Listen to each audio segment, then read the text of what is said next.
रेगिस्तान चमक रहा था। जहां तक नजर जाती थी सुनहरी रेत ही रेत थी। धूप तेज थी, लेकिन ठंडी हवा मेरे कानों से सरसराती हुई गुजरी। मैं कहां था? ये जगह सपने जैसी लग रही थी। मैं चलने लगा। मेरे पैर गरम रेत में धंसते जा रहे थे। मेरे आसपास कुछ भी नहीं था, सिर्फ रेत के टीले और अनंत आकाश। फिर मैंने उसे देखा। रेत में अकेला एक दरवाजा खड़ा था। यह पुराना था और गहरे रंग की लकड़ी का बना था। अजीब से निशान उसकी सतह पर बने हुए थे। मैं अपनी मर्जी के बिना उसकी तरफ खींचा चला गया। इस रहस्यमयी दरवाजे के पार क्या होगा?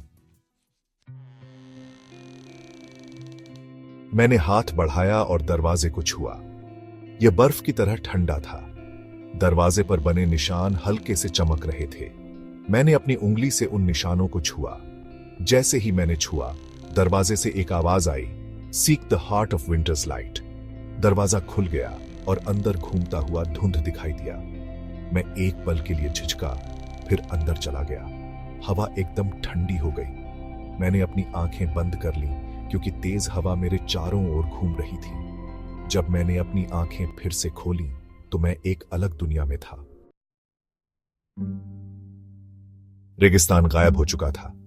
मैं बर्फ और बर्फ की जमीन पर खड़ा था। नाचती हुई रोशनियों से भरे आसमान के नीचे ऊंचे ऊंचे बर्फ के क्रिस्टल चमक रहे थे। यह बहुत ही खूबसूरत था।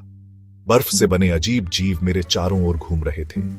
उनकी कोई आंखें या मुंह नहीं थे, लेकिन मैं उनकी निगाहें महसूस कर सकता था। वे मुझे आगे की ओर इशारा कर रहे थे।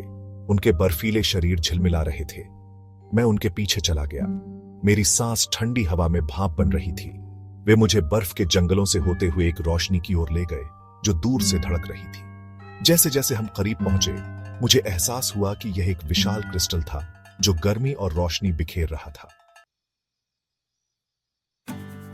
बर्फ के जीव अलग हो गए, जिससे मैं क्रिस्टल के पास पहुंच सका। यह एक अंदरूनी रोशनी के साथ धड़क रहा था, मुझे अपनी ओर बुला रहा था। मैंने हाथ बढ़ाया और उसकी चिकनी सतह को छुआ। मेरे आसपास की दुनिया घूमने लगी। क्रिस्टल की रोशनी तेज होती गई, जब तक कि मेरी पूरी नजर में उजाला ही उजाला न हो गया। फिर सब कुछ अंधेरा हो गया। मैं अपने बिस्तर में जाग गया। सुबह की रोशनी खिड़की से आ रही थी। सपना इतना असली लगा। क्रिस्टल की गर्मी की याद मेरी त्वचा पर अब भी थी। इसका क्या मतलब था? मैं एक बात जानता था, चौथे सपने का जादू मेरे साथ रहेगा। उन अजूबों की याद दिलाता रहेगा जो रोजमर्रा की जिंदगी से परे है।